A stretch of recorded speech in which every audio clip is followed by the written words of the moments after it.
Hanif mengabarkan hanya di Jatim Satu Suara TV tegas dan terpercaya. Wali Kota Probolinggo ngopi bareng wartawan, tampung aspirasi untuk kota yang lebih baik tahun 2025 tanggal 19 Agustus tahun 2025. Wali Kota Probolinggo, Dr. Aminuddin, menggelar acara ngopi bareng wartawan di Warung Kopi Digital, kantor DKUP, pada Selasa malam, tanggal 19 Agustus tahun 2025. Acara ini menjadi ajang silaturahmi dan dialog terbuka antara pemerintah dan media. Hadir dalam kesempatan itu, Sekda Ninik Ira Wibawati, Asisten Perekonomian dan Pembangunan Wawan Sugiantono, serta beberapa kepala perangkat daerah terkait. Dalam acara tersebut, Wali Kota Dr. Aminuddin memaparkan berbagai program kerja yang telah dilakukan selama 3 bulan terakhir, termasuk program Probolinggo Bersolek untuk menarik investor ke kota Probolinggo. Ia juga menyampaikan rencana pengembangan sentra kuliner di Gor Ahmad Yani dan potensi wisata yang ada. Kita tidak bisa berpikir sektoral dalam menangani kebutuhan masyarakat. Kolaborasi lintas sektor melalui skema pentahelix akan terus kami upayakan, ujarnya. Rekan-rekan media juga memberikan saran dan masukan seperti pentingnya regulasi untuk mengatur tatanan kota yang lebih bersih dan nyaman, terutama terkait ruang terbuka, hijau, RTH, dan wajah alun-alun kota. Arif dari Radar Bromo menyarankan agar pemerintah memiliki regulasi yang jelas untuk mengatur aktivitas PKL dan menjaga kebersihan kota. Sementara itu, Umam dari RRI Malang memberikan saran tentang pentingnya hiburan kesenian dalam menyambut wisatawan asing. Wali Kota Dr. Aminuddin sangat mengapresiasi saran dan masukan dari rekan-rekan media. Ia berjanji untuk terus berkoordinasi dan mencari solusi yang tepat untuk kebermanfaatan masyarakat Kota Probolinggo. Dengan demikian, diharapkan Kota Probolinggo dapat menjadi lebih baik dan maju di masa depan. Simak terus berita selanjutnya hanya di Jatim Satu Suara TV, tegas dan terpercaya.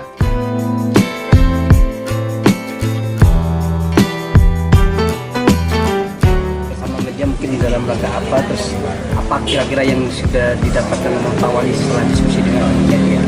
Ya, kegiatan ini kita sebut ya semacam ngopi bareng lah ya. Dengan teman-teman media. Interval waktunya dari yang pertama ini yang kedua. Yang pertama bentuknya mungkin agak resmi kemarin di Comment Center. Nah sekarang kita buat agak lebih santai lah ya. Komitmen kami mengajak semua pihak, artinya melibatkan yang kita kenal dengan pentahelix, di mana salah satunya adalah itu sangat bermanfaat bagi kami dan juga bagi teman-teman untuk bisa melakukan komunikasi sehingga jangan timbul suatu keadaan di mana informasi itu tidak nyambung. Ini kan sangat baik dan kami juga alhamdulillah tadi menerima masukan-masukan dari teman-teman wartawan. Mungkin fungsi dan peran dari teman-teman wartawan di sini kan sebagai pertama pengamat, kemudian sebagai penjaga bagaimana proses-proses baik itu mulai dari visi dan misi yang sudah kami bawa sejak awal, kemudian nanti yang tergambar di RPJMD, kemudian di APBD setiap tahun, ini agar supaya memang tetap pada tracknya. Nah, hal ini kan ya, dan alhamdulillah dan kegiatan-kegiatan ini nanti akan bisa menjadi media bagi kita bersama dan proses pembangunan kota, kemudian bisa mengetahui berita yang langsung didapat dari sumbernya gitu, dan ini menjadi juga nanti sebagai penyeimbang seandainya ada berita-berita negatif yang memang kita tidak harapkan. Jadi memang kami, saya, Ibu Wakil dan semua anggota kota berharap ke depan ini memang hal-hal positif yang kita harapkan bisa menjadi bahan yang terus kita olah sehingga tahapan proses pembangunan itu sesuai dengan harapan, dengan planning atau rencana yang sudah kita gariskan gitu, kira-kira gitu. Pak Wali kan pemerintah atau Pak Wali kan ikut juga melibatkan teman media dalam pembangunan di kota. Nah mungkin dari hasil diskusi ada juga mungkin saran atau kemudian masukan yang menurut Pak Wali.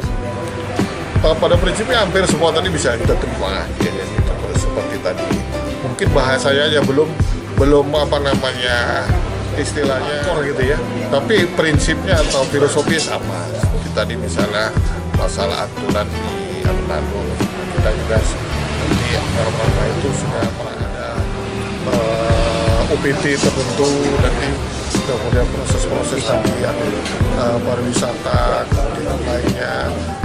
Ini kan kalau nggak ditanyakan kan teman-teman juga nggak tahu, ternyata kita sudah menyiapkan baik dari segi perencanaan maupun pendanaannya. Nah, ini agar supaya memang informasi yang dua arah ini bisa menjadikan informasi positif kepada masyarakat. Baik. Jadi anggaran ini kalau di pagunya kan sekitar 9,4 M ya. Kemarin yang menang ini kan nilainya 8 M sekian ya. Jadi turun sekitar 13% lah untuk penawaran. Nggak terlalu banyak ya, turunnya nggak terlalu banyak dalam artian dia tidak banting harga lah seperti itu. Tapi ternyata di proses-proses berikutnya itu dia tidak bisa memenuhi, padahal dia sudah mengikuti ABC, kemudian juga instrumen untuk penawaran, kemudian juga sudah menandatangani SPPBD. Kami tunggu ternyata di injury time baru mereka mengembalikan dan tidak mengurus dari jambal tersebut. Sudah sekian kali untuk revitalisasi alun-alun ini selalu Yalah, seperti ini itu ya, seperti di bangunan-bangunan yang lain juga. Nah, untuk mengantisipasi ini Bu, untuk gagal tender yang kedua kalinya ini sedangkan Ya, jadi kami nanti ini pengawasan ya nantinya ya yang menjadi kunci utama, karena nanti kan juga ada konsultan pengawas. Konsultan pengawas ini sebenarnya wakil dari PPK, wakil dari dinas. Tadi saya sampaikan tadi day by day dia. Ketika ada kendala, ini langsung kemudian metodenya seperti apa untuk penanganan. Dalam artian pelaksana ini nantinya memang akan lebih terikat ya dengan metode-metode. Ready. Benar, harus ready ya, Bu, ya. Karena ada persyaratan tadi 10% harus ada di rekening. Termasuk untuk beli material kalau dalam jangka waktu yang sudah mepet pekerjaannya kan material ya uangnya harus ada. Ini sedang kami evaluasi ya, kami evaluasi dengan advisor kami. Kalau memang dia nanti terbukti bahwa dia memang sengaja untuk melakukan itu dalam